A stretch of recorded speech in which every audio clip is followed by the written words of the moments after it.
ఇష్టం పెంచుకుంటా. అది ఆటోమేటిక్గా సార్ అంటే ఇష్టం, అంటే ఆ సార్ చెప్పేది కూడా ఇష్టం అని కొంచెం నేను కూడా మైండ్ ఎక్కువ పెడతా, నాకు ఈజీగా ఈ మ్యాథ్స్ రావడానికి ఈజీ అవుతుంది. కాబట్టి నేను అనేది ఏంటి, మనం కూడా పిల్లలకి చాలా డిస్టర్బ్ చేస్తున్నాం. మా అమ్మలు పొద్దున్న సీరియల్ మధ్యాహ్నం వస్తే ఆ సీరియల్ నేనైతే చూడలేదు. మధ్యాహ్నం సీరియల్ స్టార్ట్ చేస్తే 10:30 దాకా సీరియల్ నడుస్తాయి. నువ్వు ఇవేమి వాడినా జనకైనా మనం వాడకపోయినా వాడి సీరియల్ వచ్చే అదేంటి అది వాడతాడు, ఫస్ట్ క్లాస్ వాడు కూడా వాడతాడు. కాబట్టి నేను అనేది ఏంటంటే టీవీలు ఫోన్ల వల్ల జరిగే చాలా నష్టాలు మనం ఆపుదాం. ఫస్ట్ ఆ నష్టం ఆపుదాం. వాళ్ళకి దానివల్ల కూడా తెలివి వస్తుంది. టీవీల వల్ల కూడా ఇంతకుముందు మనం చదువుకునేటప్పుడు ఏదైనా క్వశ్చన్కి ఆన్సర్ తెలియకపోతే ఆ సార్ని అడుగు, ఈ సార్ని అడుగు, ఏదైనా బుక్ చదువు, లైబ్రరీకో మనకి ఇన్ఫర్మేషన్ దొరకకపోయేది. ఇప్పుడు ఫోన్లో పడితే వాళ్ళకి ఏ ఆన్సర్ కావాల్సి ఆన్సర్ వస్తుంది. కానీ వాళ్ళు దానికి యూజ్ చేసుకుంటలేరు. పిల్లలు ఏం చేస్తున్నారు, ఇన్స్టాగ్రామ్లు, యూట్యూబ్లు. కాబట్టి నేను అనేది ఏంటంటే పిల్లలకి రోజు ఒక టైంలో వాళ్ళు ఏది చూడాలి. ఇంకోటి ఇంటింటా చదువుల పంట అనేది మన దగ్గర అందరి దగ్గర ఫోన్లు ఉన్నాయి. నెక్స్ట్ కల్లా నేను ఏం చేస్తా అంటే ఒక యాప్ ఇచ్చింది గవర్నమెంట్, ఇంటింటా చదువుల పంట. సార్ మనకి ఉంటుందా ఉంది, దాని ఒక యాప్ ఉంటుంది. యాప్లో ఏంటంటే పిల్లగాడే నేర్చుకోవచ్చు. ఒక మాట వాడు ఏం చేస్తాడు, నీ పేరు అవన్నీ కొట్టేసిన తర్వాత ఎట్లా ఆపరేట్ చేయాలన్నా నేను నెక్స్ట్ మీటింగ్ కల్లా నీకు యాప్ వేసిస్తాను, గ్రూప్ చేసేస్తాను. మీకు ఆ లింక్ పంపిస్తే లింక్ మీద ప్రెస్ చేస్తే వాడు ఏ క్లాసు ఆ డీటెయిల్స్ అడుగుతాడు. ఈనాక నువ్వు ఏ సబ్జెక్ట్ నేర్చుకోవాలనుకుంటున్నావు సబ్జెక్టు ఆ టాపిక్ అడుగుతాడు. టాపిక్ కొట్టినాక దానికి సంబంధించి కొన్ని క్వశ్చన్లు అడుగుతాడు. 4 మల్టిపుల్ చాయిస్ క్వశ్చన్స్ ఉంటాయి.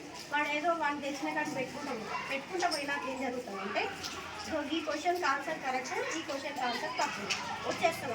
వచ్చేసినాక అది వస్తే పర్వాలేదు, అది వస్తే పిల్లలకి నాలెడ్జ్ దగ్గర కదా. వాళ్ళు ఏం చేస్తారు, నువ్వు ఏ క్వశ్చన్కి అయితే తప్పు ఆన్సర్ చేసినావో ఆ కాంటెంట్కి సంబంధించిన లెసన్ వస్తుంది.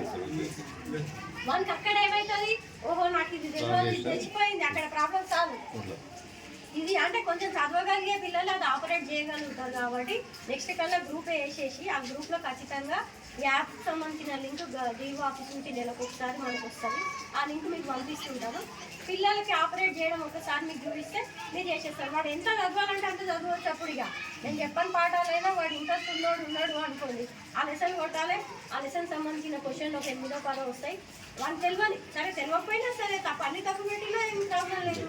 వాడు ఏ తప్పు పెట్టిందో దానికి సంబంధించిన కంటెంట్ లెసన్ కింద వాళ్ళకి అది వీడియో కావచ్చు, లేకపోతే టీచర్లు చెప్పిన లెసన్ కావచ్చు, ఏదైనా వస్తూనే ఉంటాయి. అది ఖచ్చితంగా మీరు చేయాలి. ఇదొకటి ఉంది. తర్వాత మనం గ్రూప్ ఒకటి చేద్దాం. నేను నెక్స్ట్ కల్లా ఇవ్వగలగాలి అంటే వాడికి ఇష్టానికి తగ్గట్టుగా ఆ కార్నర్ ఉండాలి. వాడు డ్రాయింగ్ వేయడానికి ఇంట్రెస్ట్ ఉంది అనుకోండి, వాటితో డ్రాయింగ్ చేసి అది చేపియండి. అక్కడ మనకి డెకరేషన్ అంటే ఇంట్రెస్ట్ ఉంది, డెకరేషన్ చేసుకోండి. నీ వస్తువులు ఇది నీ జాగా, నువ్వు ఎట్లా పెట్టుకోవాలి, దాన్ని ఎట్లా బుక్స్ అరేంజ్ చేసుకోవాలి, ఎంత నీట్గా పెట్టుకోవాలి, ఇప్పటి నుంచి వాళ్ళ ఇల్లు రేపటి నాటికి ఎట్లా ఉంచుకోవాలి అనేది మనం నేర్పిస్తున్నట్టే. ఒక విషయం నుంచి చాలా విషయాలు తెలుసుకోవాలి వాడు. కానీ ఏం తెలుసుకుంటున్నాను వాళ్ళకి తెలియాలి కదా. ఇప్పుడు టీచర్ ఒకటి చెప్తుంది, దీనివల్ల నేను ఏం తెలుసుకుంటున్నా అనేది వాళ్ళకి తెలియాలి. మనం చెప్తున్నాం వాళ్ళు చేసుకుంటూ పోవడం కాదు కదా. కాబట్టి ఆ కార్నర్ అయితే చేయండి. కార్నర్ మీరు ఏం చేయాలి, ఒక మూల ఇవ్వండి వానికి. వానికి సంబంధించిన పుస్తకాలు కానీ ఏది కానీ అక్కడ పెట్టుకోవాలండి. వాడు కూర్చొని చదువుకుంటే అక్కడ కూర్చోవాలి.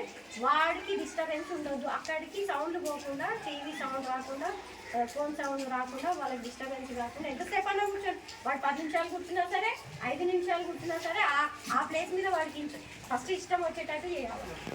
చేసినాక చిన్నపిల్లలు కాబట్టి అంత ఇదిగా కూర్చోలేదు.